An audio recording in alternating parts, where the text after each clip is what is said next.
اور CBMs ہوں یعنی کہ کانفیڈنس بلڈنگ میئرز ہوں اور ہمیں بھی پتہ چلے کہ پاکستان تحریک انصاف میں چینجنگز آئی ہیں تو ہم بھی معاملات کو آگے لے کر چل سکتے ہیں. تو واقعتاً پھر پاکستان تحریک انصاف کے لہجے میں تبدیلی ہوئی, عمران خان کا ٹویٹر اکاؤنٹ بھی بند ہوا اور اس کا واضح طور پر مقصد ہوا کہ اسٹیبلشمنٹ کا مطالبہ جو ہے وہ عمران خان صاحب نے مانا. اب آپ کو جو میں خبر دینا چاہتا ہوں آپ نے بڑے غور سے سننی,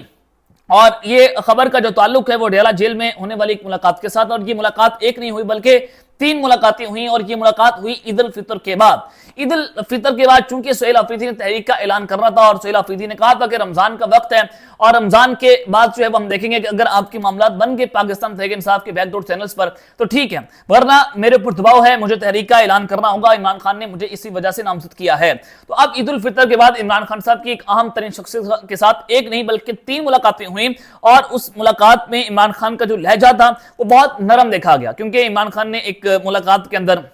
ان کی فیملی کے ساتھ جو ملاقاتیں بند ہوئیں وہ اسی بنا پر بند ہوئی تھیں کہ عمران خان نے طاقتور شخصیت کو گالیاں دی تھیں. ظاہر ہے ان کی وہاں پر آواز جو ہے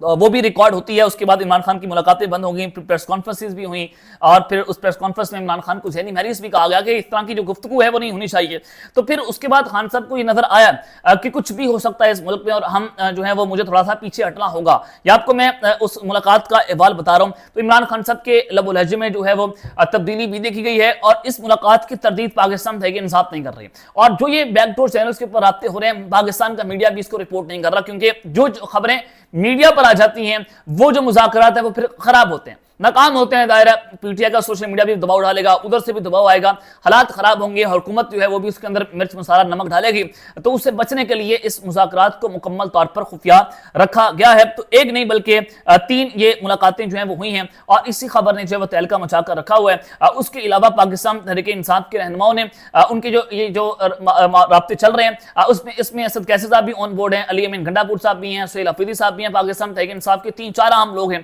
جو ان رابطوں کے حوالے سے آگاہ ہیں. تو اسی وجہ سے پاکستان تحریک انصاف نے خاموشی تھامی ہوئی ہے, وگرنہ وہ ایک بڑی تحریک جو ہے وہ چلانا چاہتے تھے سہیل آفریدی. اور اس کے علاوہ جو یہ ڈیل ہوئی ہے کہ عمران خان کے ساتھ PTI نے کہا کہ ملاقاتیں بند ہوں,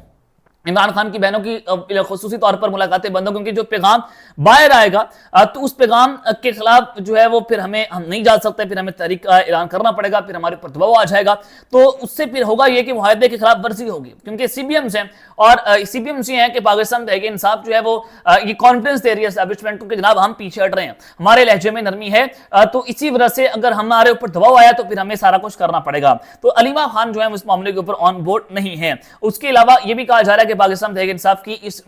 ڈیل کے نتیجے میں جو پاکستان مسلم لیگ نواز کی مخلوط حکومت ہے, جو ہائبرڈ نظام ہے, یہ ختم ہو سکتا ہے, اور سپٹمبر اکتوبر میں ایک نئی حکومت کا ایک قومی حکومت کا قیام بھی سامنے آ سکتا ہے, اور اس کو لے کر معیشت جو ہے وہ کہا جائے گا کہ معیشت بہت ڈاواڈول ہے اور معیشت پاکستان کی خراب ہے. اس کو لے کر ایک نیشنل کولیشن گورنمنٹ جو ہے وہ بھی جو ہے وہ سامنے آ سکتی ہے, جس میں تمام تر پولیٹیکل پارٹیز جو ہیں وہ آن بورڈ ہوں گی, اور اس میں پاکستان تحریک انصاف بھی اپنا حصہ ڈالے گی, اور پھر عمران خان صاحب بھی جیل سے باہر آ سکتے ہیں. تو یہ جو اگلے چند مہینے ہیں بہت امپورٹنٹ اور فیصلہ کن ہیں. محمود خان چکزئی صاحب کے حوالے سے کہا جا رہا تھا کہ وہ خاموش ہیں, سینیٹر علامہ ناصر عباس جعفری صاحب جو ہیں وہ خاموش ہیں. تو محمود خان چکزئی نے سہیل آفریدی صاحب کو یہ پیغام پہنچایا کہ جو وہ کر رہے ہیں ہمیں کرنے دیں, ابھی ہمیں کرنے دیں, کیونکہ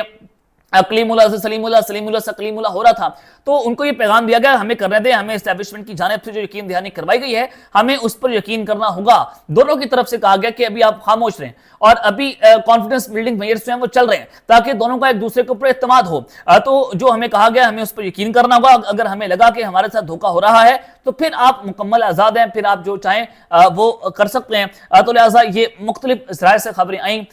بہت سارے یہ حلقے کہتے ہیں کہ ملاقات نہیں ہوئی, بہت سارے حلقے کہتے ہیں کہ جناب ملاقات ہوئی ہے, لیکن ملاقات جو ہے وہ کہیں نہ کہیں یہ ہوئی ہے عمران خان صاحب سے, اور اس کے بعد عمران خان کے لہجے کے اندر بھی نرمی آئی, PTI کے لہجے میں بھی نرمی آئی, ان کا سوشل میڈیا بھی تھوڑا سا جو ہے وہ نرم ٹھہرا ہے. عمران خان کا ٹویٹر اکاؤنٹ بھی بند ہو گیا. آپ کو یاد ہوگا کہ مریم نواز صاحبہ کا بھی ٹویٹر اکاؤنٹ جو ہے وہ لمبے عرصے کے لیے جو ہے وہ خاموش ہوا تھا. تو ٹویٹر یہ ایک اصل مسئلہ تھا, تو وہ تحفظات جو ہیں وہ پاکستان تحریک انصاف جو ہے وہ اسٹیبلشمنٹ کے دور کر رہی ہے. تو یہ ایک اچھی خبر ہے. ظاہر ہے پولیٹیکل انسٹیبلٹی ملک میں ختم ہو ہوگی تو ہی پاکستان میں اکنامکلی ہمارا ملک جو ہے وہ سٹیبل ہوگا, تبھی جو حالات ہیں وہ اپنے نارملائز ہوں گے. اس وقت آپ پیٹرول کی قیمتیں دیکھیں, مہنگائی دیکھیں, غریب آدمی مر رہے, تو سب سے مین فوکس جو ہے وہ آپ کے ایسے ایشوز ہونے چاہیے, ایسے ایشوز کو ایڈریس کرنا ہوگا ہمیں جو غریب آدمی کو لے کر ہیں, جو گراس روٹ کو لے کر ہیں, تو وہ تب ایڈریس ہوں گے جب ملک میں پولیٹیکلی طور پر ہمارا ملک سٹیبل ہوگا, جب ملک میں تحریک, احتجاج, دھرنے, یہ ساری چیزیں ختم ہوگی, تو ہی ہمارے ملک کے اندر جو ہے وہ جو آپ کے کاروباری رجحان ہے وہ بڑھے گا. یہ اب تک کی اندر کی خبریں جس کو لے کر حکومت بھی پریشان ہے, حکومتی حلقے بھی پریشان ہے, لیکن آپ تک پہنچانا اس وقت بہت ضروری تھا جو ہمارے ذرائع نے ہمیں کلیم کیا. اب تک لیتے ہیں, اپنا خیال رکھیے گا, اور اس طرح کا اپنے ناسمی طور پر خیال رکھنے لانے کے بعد پاکستان زندہ باد.